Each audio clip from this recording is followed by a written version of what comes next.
Mukasa mulungi ekumidde ku Good Talent kyokola kye kisingira ddala okubeera ekyakabi. Of course tusiima nnyo mukwano gw'otuwa ng'oyita mu kulaba videos eziba zikoleddwa upload wano buli ssaawa. And of course right now amawulire ge nkuleetedde ge ga mwana muwala Namukwaya. Yes, Namukwaya oba Spice Diana.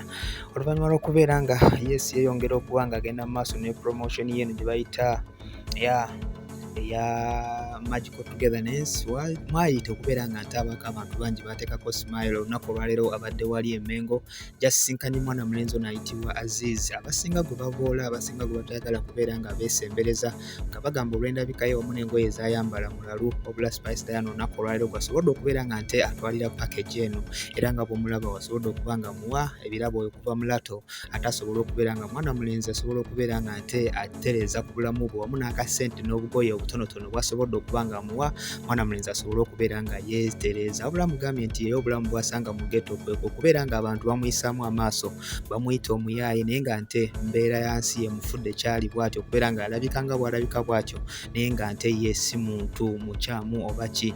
Era ne Spice Diana avudde n'abeera nga ategeeza omuvubuka ono nti okusinziira ku bigambo byamuwuliddemu talaga nti muvubuka muyaaye nti oba muvubuka mulalu ng'abantu bwe bagamba nti mulalu okusinziira ku ngeri gy'alabikamu era nga naye bw'omulaba. So kakati bambi omutima omugabi Spice Diana gw'alina ate era nga akyeyongera okubeera nga bangi basobola okubaako nga waka katono ka sharinga nabo okuva naye ku kaafuna kubanga batono nnyo abalina promotions ezigaba ebyokwambala oba ez'okulya nga bambasada baazo naye nga ate basobola okuba nga balina abalala be bayamba ku mukono. So omukyala Spice Diana ekintu kino kyakola singa abayimbi ab'enjawulo abali ba ambasada okuva mu bintu eby'enjawulo nammwe musobola okuba nga mwakitinga nga Spice Diana wasobola okubeera ng'akola. Tetomanya mukama naawe ayinza okubeera ng'ayita mu ngeri okubeera nga akuyamba. So omukyala Spice Diana yes bibyo byakabyo olunaku olwaleero byakedde nabyo yes akedde wali mu katale ak'Emmengo wasobodde okusanga omuvubuka oyo ayitibwa Azizi nasobola okubeera nga nte bambi asharingako ku bulamu bwe wamu ne celebrity ono asobola okubeera nga amanya ki abaana abali mu ghetto life gye basanga kiki kifaananyi ki gye babasanga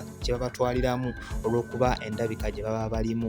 Yes for now ge gagaliwo so njagala okubeera nga nkutuusako amawulire amalala gwe eyeekumidde ku mukutu kyolina okubeera nga nte otegeeza abalala kubeera nga basubscribinga buli kimu tusobola okubeera nga tukibatuusako. But of course this message egenda ku mwena mwena ba celebrity.